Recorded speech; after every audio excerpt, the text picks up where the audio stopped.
Hi friends, this is Sarah from Crafting and Relaxing. Welcome. Thank you so much for joining me. Today I have some project shares and I'm going to give you a general update. I started too many things and planned today to give you an update on No Paper Left Behind. I'm going to give you a tiny update and then hopefully have more later in the week. Maybe tomorrow I'll have an actual update. This is what I have so far.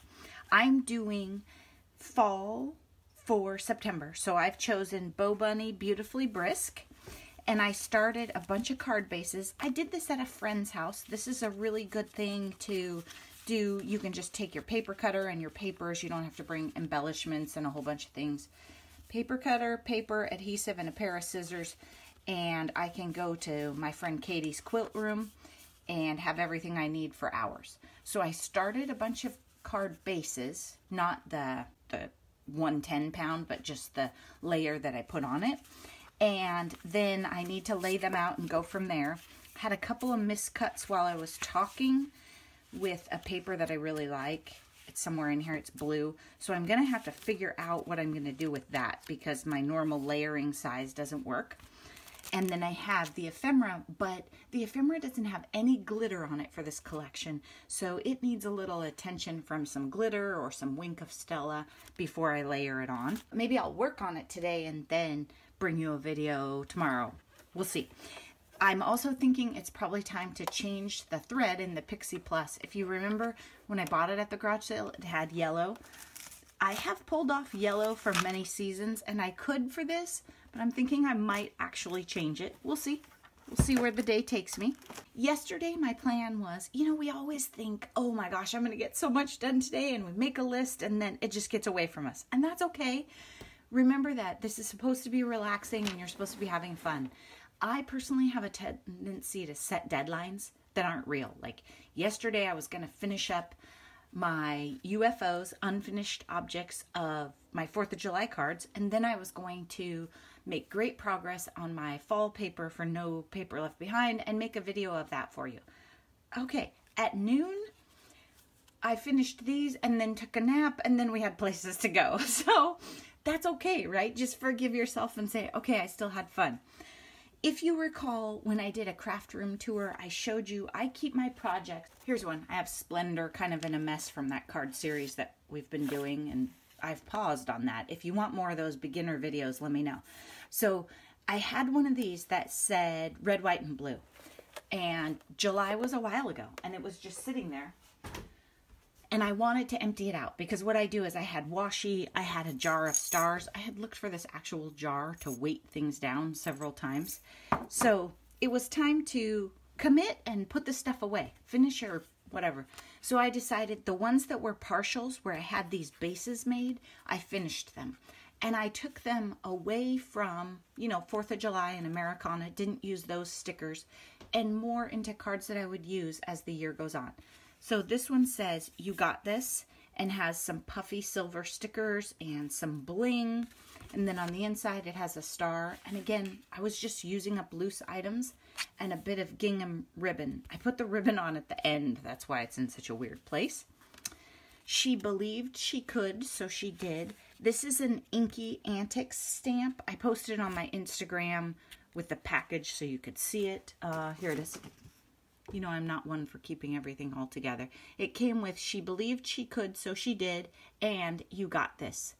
Does it make you crazy that the T isn't quite crossed? It kind of does for me, but I still like it. But this stamp I love. And I used a circle punch, layered a bunch of stuff, have some bling, put a stripe of extra paper in there. This one, you guys, I used a detailed die. Are you super impressed with me? I got out my brand new Big Shot cutting pads and used them. And this is the Tim Holtz die, and it cut impeccably. Just perfectly the first time, one run through. Maybe new pads make all the difference in the world. I know a lot of you have the magnetic layer. I don't have that. I thought maybe I would need it. This cut beautifully. So I have that die. I used it on gingham paper. You can't really tell. And then the flower, which is the branding strip. Don't throw those away. And then a tiny, narrow washi. I think that's that Queen and Company one that I love that I can't buy more of. And down here. And I turned it into a thank you card. And it has a couple colors of bling, which don't show really well in my lighting. Life is either a daring adventure or nothing at all. I've had this stamp for years. I'm sure you've heard me talk about it if you've been watching my channel. And this is that garage sale paper that I'm using throughout here. I think it's from the UK because it's an odd size. It's super thick and wonderful.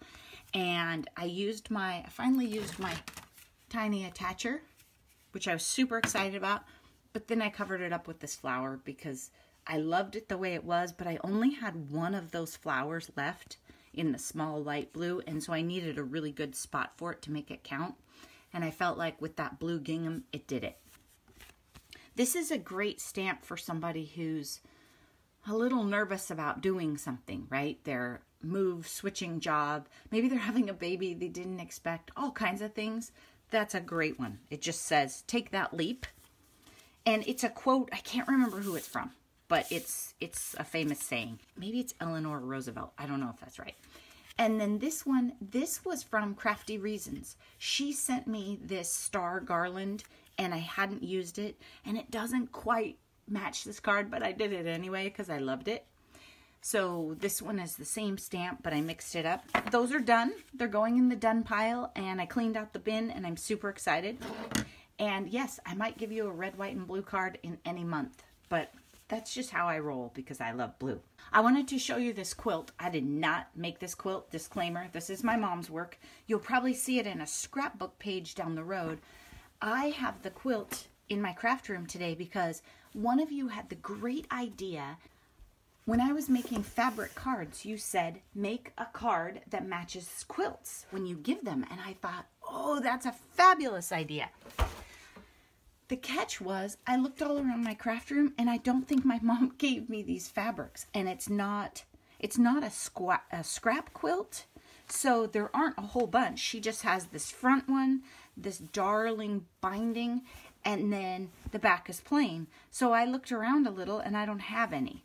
But, you know, that's okay. It's still cute. So this is number 71 of my mom's quilts. She wants to make 100. So I think she's doing pretty good. And it's a baby quilt. So it doesn't have like big blocks and that kind of thing. My mom hand quilts it all. And you can see the quilting better on the backs. I'll zoom you in a little. She's, yeah, a little bit of crazy. And there's probably a little bit of a blue line there. Maybe that's from her pencil. And that just washes out.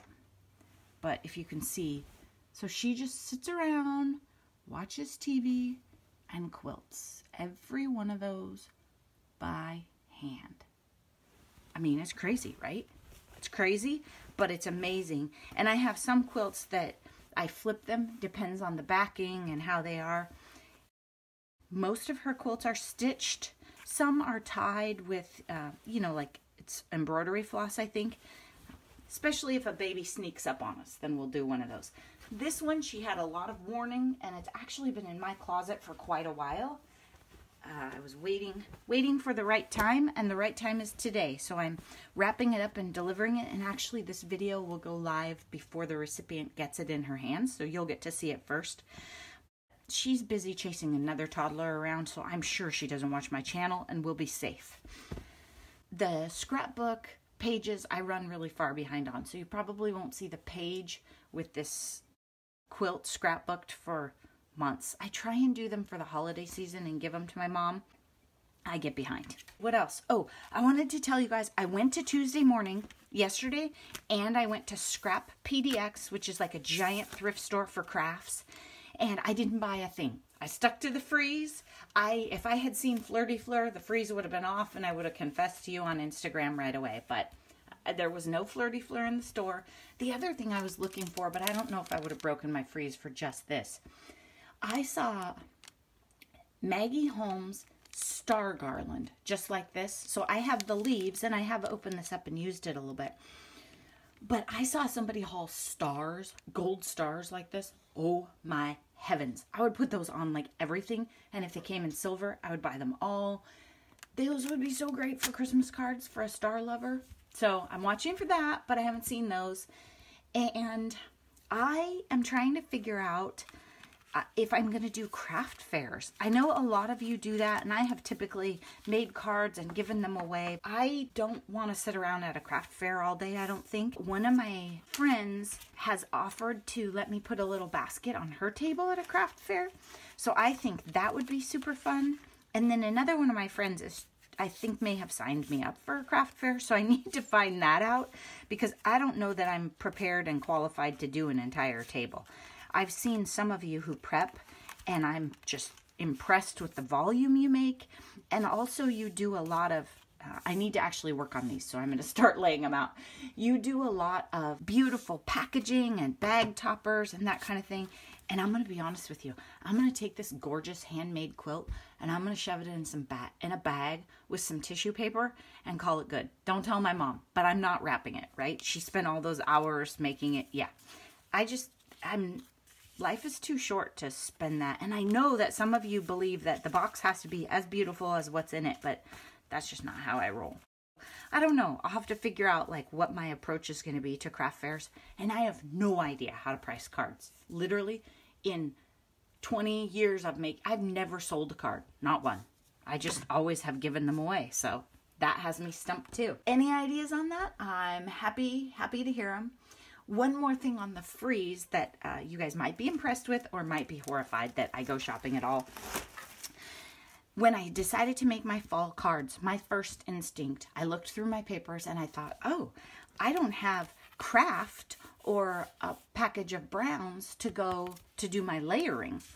And I should run out and get one of those. You know, it'll only be a couple dollars. I should get one.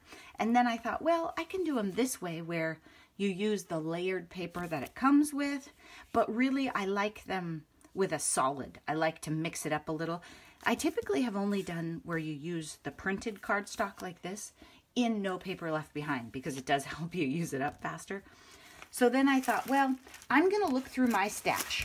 You guys have, if you've seen my tour, you've seen that I keep iris cases in the cupboard with there's one that says solids and solid scraps. I'm going to go through my stash and I'm going to see what I have for fall colors. Look at this. It's like almost an inch.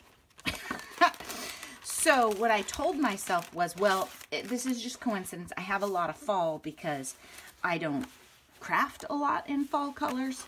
And so that's probably why the brown has accumulated over the years.